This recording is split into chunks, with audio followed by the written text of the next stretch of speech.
Mas é claro, eu vejo a Luz ao Press TV. E você não vê porquê? Tem que ver. Claro que vai passar a ver, porque isto é um espetáculo. Faça como o Fernando Mendes. Veja a lusopress.tv. Em todo o mundo, a um clique de distância, porque onde há um português há Portugal. A Luz ao Press está em todo o lado, bem perto de si. lusopress.tv, unindo os portugueses.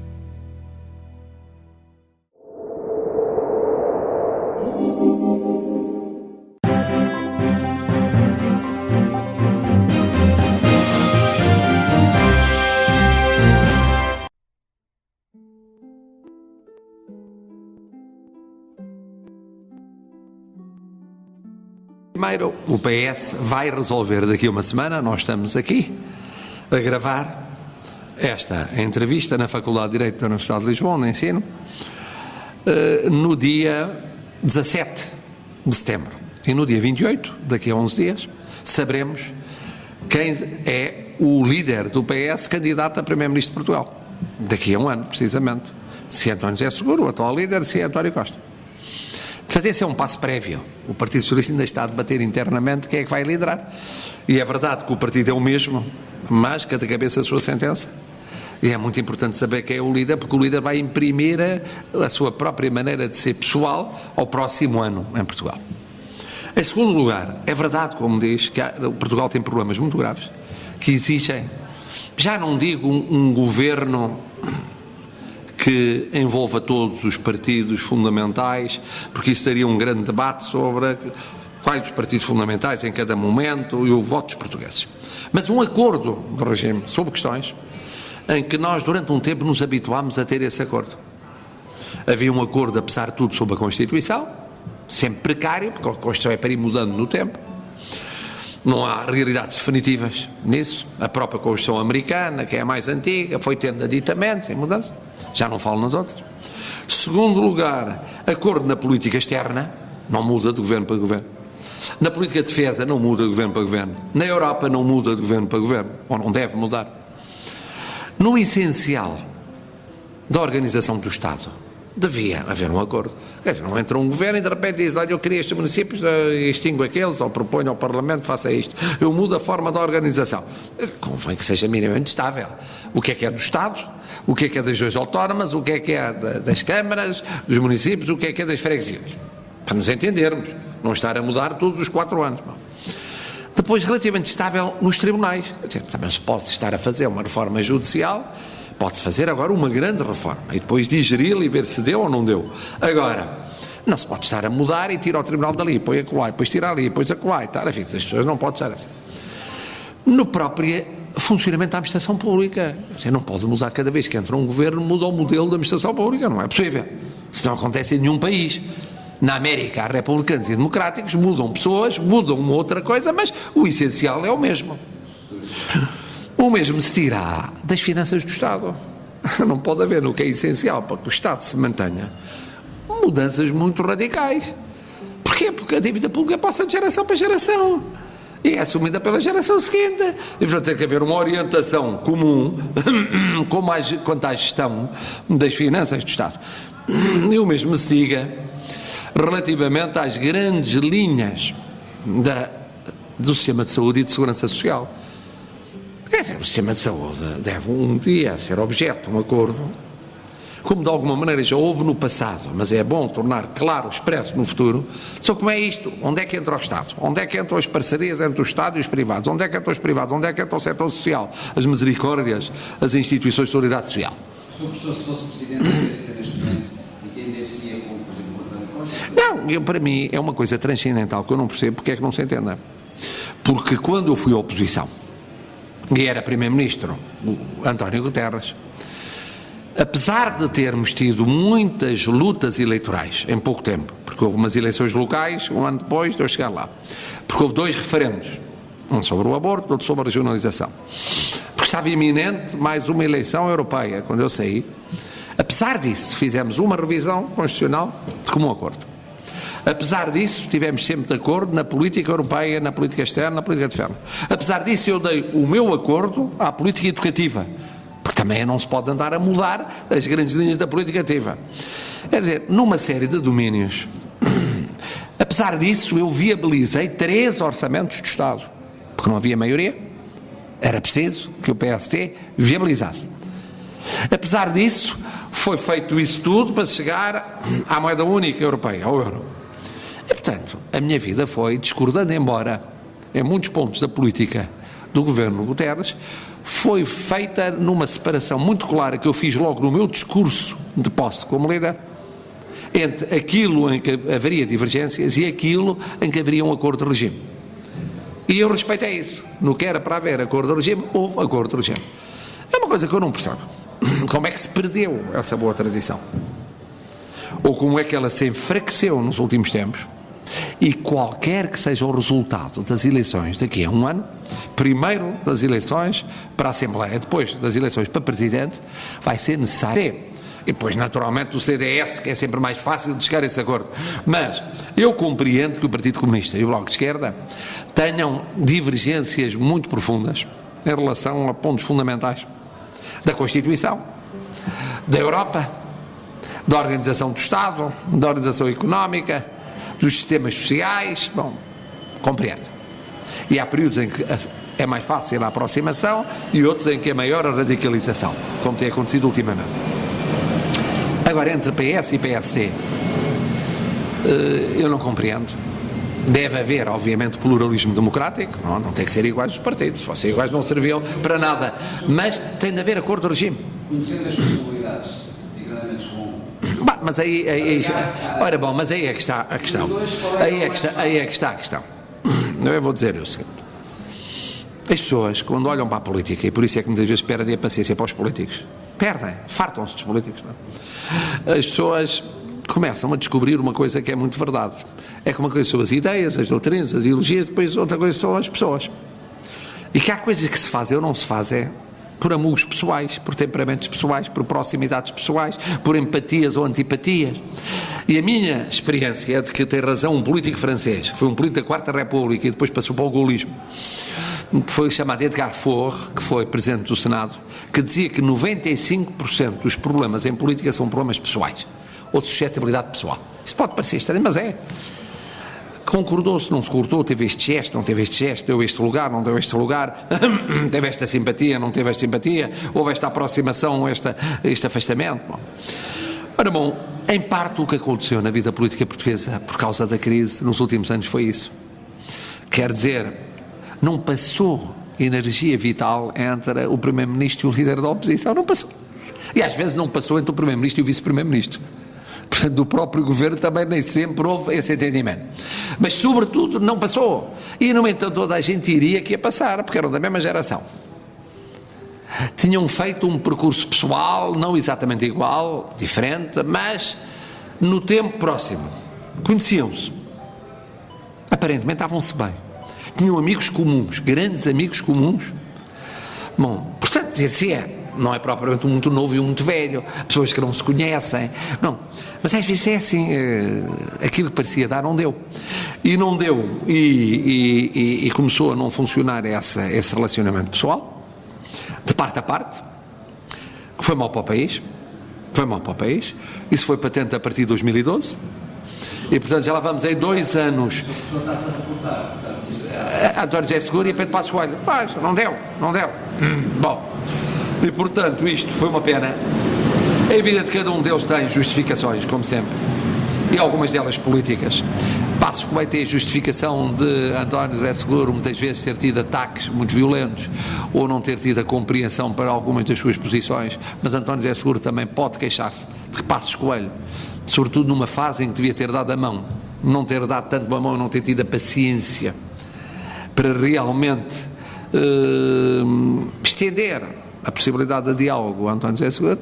Depois houve os respectivos partidos, sobretudo no Partido Socialista, que começaram a criar alguma dificuldade nesse entendimento. Depois houve o caminho progressivo para o fim da Troika e, portanto, as pessoas já tomarem posições pré-eleitorais. Aquilo que devia ter sido feito numa determinada altura, mais cedo, tornou-se cada vez mais difícil. Agora pergunto, e para o futuro como é que vai ser? Bom, para o futuro como é que vai ser? Eu espero que qualquer que seja o líder que ganhe do PS, e em que eu não sei se devo arriscar aqui um prognóstico, corro o risco de falhar, e como não sou socialista, nem sou simpatizante socialista, não vou votar, mas o meu prognóstico isento, distante, é o de que António Costa provavelmente é o vencedor, mas veremos se é ou não é. Mas seja um, seja outro, tem o dever estrito de fazer tudo para, no mais curto lapso de tempo possível, criar condições para entendimentos com o PSD. E do outro lado, qualquer que seja o resultado das legislativas, ganhe Passos Coelho ou perca Passos Coelho e seja outro líder do PSD, qualquer um, a começar no atual Primeiro-Ministro, tem a obrigação estrita de buscar esse acordo e trabalharem nesse acordo. E o Presidente da República, como o atual, tentou algumas vezes e sem sucesso. E um futuro, qualquer que ele seja, tem a obrigação de tentar, não é obrigação, tem o dever acrescido de tentar, que é que haja um acordo entre estes partidos. Vamos imaginar que a maioria atual renova a maioria. Mesmo assim deve fazer o acordo com o PS e vice-versa. Vamos imaginar que Passos Coelho é o líder da coligação e da força política mais votada, mas não tem maioria absoluta. Ainda assim tem de procurar um acordo com o Partido Socialista e vice-versa. Vamos admitir que é o Partido Socialista ganha as eleições. Tenha maioria absoluta ou não tenha, ainda assim tem a obrigação de procurar esse acordo, porque primeiro nós precisamos, em qualquer caso, de um governo de maioria para o futuro. Não há espaço para governos de minoria. Mesmo com maioria é complicado, com minoria é impossível. Segundo lugar, para certos problemas a maioria não chega. Para rever a Constituição não chega. Para certas leis fundamentais não chega. Porquê? Porque é muito simples. O que é que se passou aqui? Muitas questões sociais, económicas e financeiras. É que a coligação tinha uma posição. Dizia a Constituição permite isto. E o PS dizia não permite. Quem é que passou a ser o árbitro disto? O Tribunal Constitucional.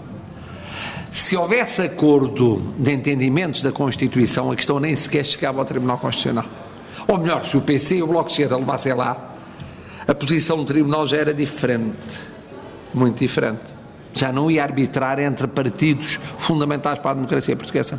E, portanto, como nós vamos ter ainda um caminho, espero que não muito longo, mas ainda complicado, nesta saída da crise, porque não depende só de nós, depende da Europa e depende do mundo. Basta a Ucrânia complicar-se, basta o Médio Oriente complicar-se, basta a Palestina complicar-se. Mas mesmo que não se complique, basta que se complique a situação económica em França ou noutro país influente da Europa. Basta que a Europa não arranque tanto como se espera.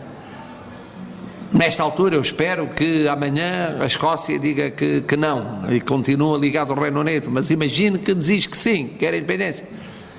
Isso é uma mini revolução na economia europeia. Portanto, quer dizer, já os fatores externos nós não os controlamos. Aquilo que controlamos é preciso fazer um esforço para as pessoas se entenderem, sentarem-se e entenderem-se. Até porque depois ouvidos, o que dizer, não é tão diferente assim. É diferente em muitos aspectos, mas não é tão diferente assim. Como imagina, não é a primeira vez que me perguntam isso, nem é a primeira vez que, portanto, me levam ou forçam a ter de pensar sobre a matéria.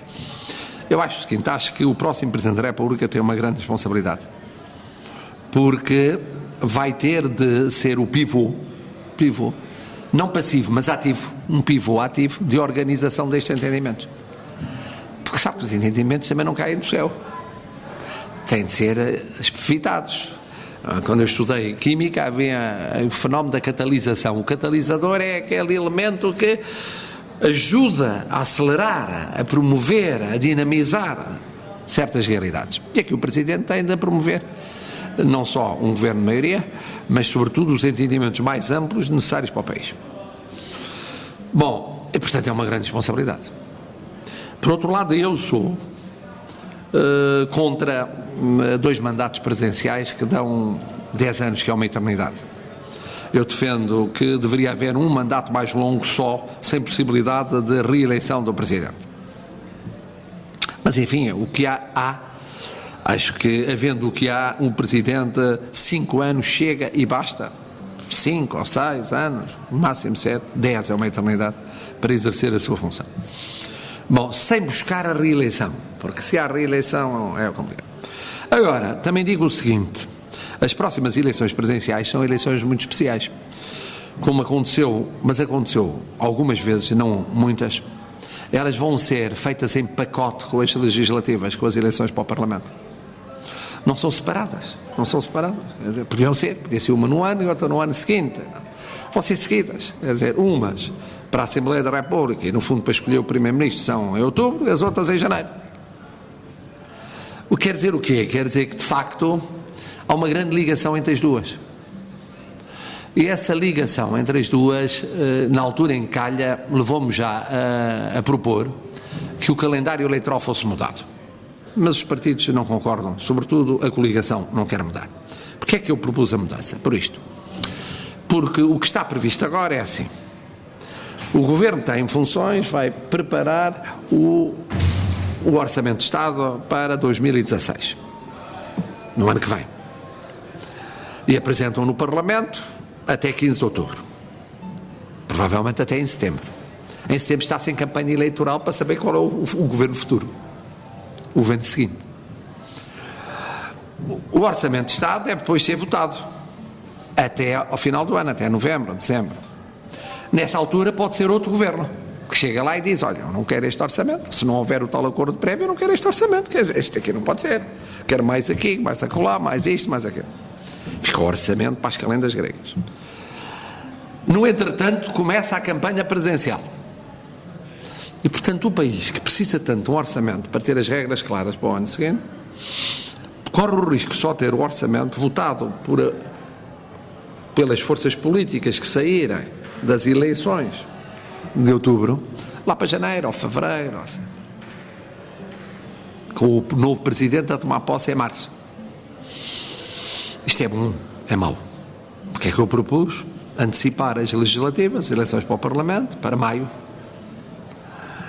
para abril, maio, junho, de tal forma que fique claro qual é o Governo responsável pelo orçamento. E esse Governo apresenta o orçamento em outubro, e esse é que é responsável, e não temos adiamento de orçamento, nem complicação de orçamento, nem orçamento em cima de campanhas eleitorais, nem nada disso. Bom, mas isto, portanto, para dizer o seguinte: se assim fosse, queria dizer que havia uma separação maior entre as parlamentares, as eleições para a Assembleia e as eleições presidenciais. Não, mas eu não estou a dizer concorrer ou não concorrer, eu estou a fazer uma análise geral. Bom, não, eu não estou nada a dizer, eu não estou a dizer isto para mim, eu estou a dizer isto para o país. Quer dizer, para o país era obviamente melhor. Dir-me: mas já houve casos em que se sobrepuseram. Houve. Mas não estávamos na crise em que estamos hoje. O problema é a situação em que estamos hoje. Não é igual à situação que estávamos quando isso aconteceu com Guterres e Jorge Sampaio. Isso foi outro filme. Era um filme em que o país ainda estava naquela euforia que culminou no ano de 98, com a Expo 98, com a Ponte Vasco da Gama. Isso foi outro filme. Isso foi um filme de festa. Agora estamos a falar de vacas gordas, agora estamos a falar de filme de vacas magras. Bom, agora o problema que se põe é o seguinte: é que, à luz daquilo que eu vos disse, não faz sentido estar a fazer antevisões sobre presidenciais. Nas legislativas é simples, é Passos Coelho de um lado e do outro lado quem ganhar as eleições dia 28 de setembro, fica claro. Nas presidenciais é muito cedo esta distância. Saber sequer quem é que deve avançar, sobretudo à direita, porque à esquerda há, chamemos assim, um candidato quase natural que se chama António Guterres. Natural porquê? Porque ambos os líderes, ou candidatos a líder do PS, já disseram que era ele, ou que devia ser ele. Portanto, apesar de divergirem não sei quantas coisas, António Costa, António José Seguro estão de acordo nisso. Mas o António Guterres não disse. Não disse, mas também não disse que não. Disse só que ainda não tinha pensado sequer com ele próprio, mas não disse que não. Portanto, aí há naturalmente uma pessoa, a menos que ele diga que não, há uma pessoa que naturalmente é a pessoa escolhida. Na área de centro-direita vai ser muito difícil não ser um candidato que receba o apoio do PSD e do CDS. Faz sentido, não é? Bom, faz sentido que os dois partidos, quando negociarem a coligação, discutam isso. Olha, como é que cada um de nós tem um candidato diferente ou temos um candidato que é o mesmo? Segundo, faz sentido que não haja vários candidatos à direita. Porque se houver vários candidatos à direita e um fortíssimo candidato à esquerda, os vários candidatos à direita que já têm uma situação difícil, porque o centro-direita, olhando para as sondagens, não está tão bem como a esquerda toda somada, bom, aí tem uma posição mais difícil. Não é? E, portanto, eu acho que não faz sentido conceber candidaturas a esta distância. Conceber candidaturas sem o apoio do PSD, a começar do líder do PSD. Do CDS, a começar no líder do CDS. E, portanto, se as pessoas começam a tirar e a avançar e a não sei quantos e tal, é uma loucura. Ora, a liderança do PSD... A liderança... Tem consciência de que o povo... Mas eu tenho consciência, eu sou comentador, portanto tenho a consciência do que existe positivo e negativo em relação aos vários nomes aventáveis, não é? Agora, ou hipotéticos. Agora, também sei que é muito importante nestas eleições, são em pacote, que o candidato presidencial não seja propriamente uma figura em choque com os líderes da respectiva área política. Sim, isso não dá. Não dá. Quer dizer, imagino que é um candidato presidencial, supondo que isso era possível, e que sai à rua e que discorda sistematicamente de medidas do governo da sua área. O que é que ele vai fazer? Vai dizer mal? Vai dizer mal. Vai calar-se? Não vai fazer. Ou vice-versa, que os líderes dos partidos dessa área não gostam especialmente das posições do candidato presidencial. Como é que isto está? Não joga a bota com a perdigota. Ora, um dos pontos fundamentais é saber, para qualquer candidato presidencial, à direita como à esquerda, o que é que ele acha que deve ser um Presidente da República. A minha opinião, já disse várias vezes, acho que deve ter um perfil mais alto, mais interveniente, menos apagado, menos parlamentar do que outros pensam. Agora, eu admito, acho legítimo que os líderes dos partidos de centro-direita pensem exatamente o contrário. Não, nós queremos um candidato presidencial que seja o mais apagado possível. Porque nós queremos é que o governo tenha os poderes fundamentais e o primeiro-ministro. E, portanto, para que é que vamos ter um candidato ou candidatos presidenciais que pensam exatamente o contrário? Ora, isto mostra como, portanto, é mais complicado do que parece. Isto não é assim. Ir na rua e ter um palpite, ou olhar para a sondagem e dizer há um que é mais bem colocado que o outro, e mais bem colocado que o outro e tal. Nesta altura, para já, o que interessa é o que se passará daqui a um ano. E num ano muda uma eternidade. O que nós não vimos num ano acontecer no mundo, nem em Portugal. Segundo lugar, é preciso saber como é que jogam estas várias peças do puzzle.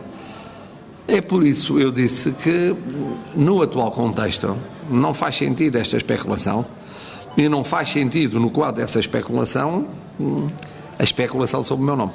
Mais aquilo que eu tenho a dizer às portuguesas e aos portugueses que me vão conhecendo na televisão, ou me leram nos jornais, ou ouviram na rádio, mas agora sobretudo vão assistindo às minhas intervenções todas as semanas na televisão. E há aqueles que não me conhecem, nunca ouviram falar de mim ou nunca me viram na televisão. Aquilo que eu queria dizer é o seguinte, primeiro uma palavra de gratidão. Gratidão. Eles estão a construir Portugal e estão a construir Portugal em condições muitas vezes particularmente difíceis. E isso é uma gratidão que todos os portugueses não podem deixar de lhes reconhecer e de lhes testemunhar. Em segundo lugar, uma palavra de estímulo. Estímulo. Muitas vezes se diz, e é verdade, em parte, largamente é verdade, que os melhores não são necessariamente aqueles que ficam, são muitas vezes aqueles que partem, porque correram riscos que outros não quiseram correr. E isso significa que merecem uma palavra de estímulo. Palavra de estímulo para as suas atividades, para a vida pessoal, para a vida familiar, para a vida profissional, para a vida empresarial, para a vida política mesmo, onde ela existe. Em terceiro lugar, uma palavra que é um pedido, que é Não é esquecerem-se de Portugal, que nunca se esquecem de Portugal. Mas tenham paciência para o esquecimento, para a incompreensão que por vezes existe do lado de cá. Não é por mal. É porque são tantas as crises, são tantos problemas, são tantas as mudanças de vida, que injustamente nós às vezes esquecemos-nos de todos vós. Eu próprio, por experiência, que falo todos os dias com a minha família distante, tenho as queixas dos meus netos que dizem: o avô devia vir cá mais vezes e devia falar mais vezes. E eu digo: mas sabem que hoje aconteceu isto, eu tenho esta aula, esta prova académica, este compromisso, este problema cá para resolver, e não é possível ir o número de vezes adequado, nem dar importância, nem fazer o contacto. E, portanto, tenham paciência e perdoem essas omissões, esses esquecimentos. Nunca são por mal. É porque a vida é muito complicada também por cá. A vossa é muito complicada, mas a nossa tem sido também muito complicada. As crises têm sido muitas e sucessivas. Há muito português com muita dificuldade. E, portanto, é só isso. O resto, um grande abraço. E, como dizem uns quase compatriotas nossos africanos de língua portuguesa, estamos juntos. Estamos permanentemente juntos.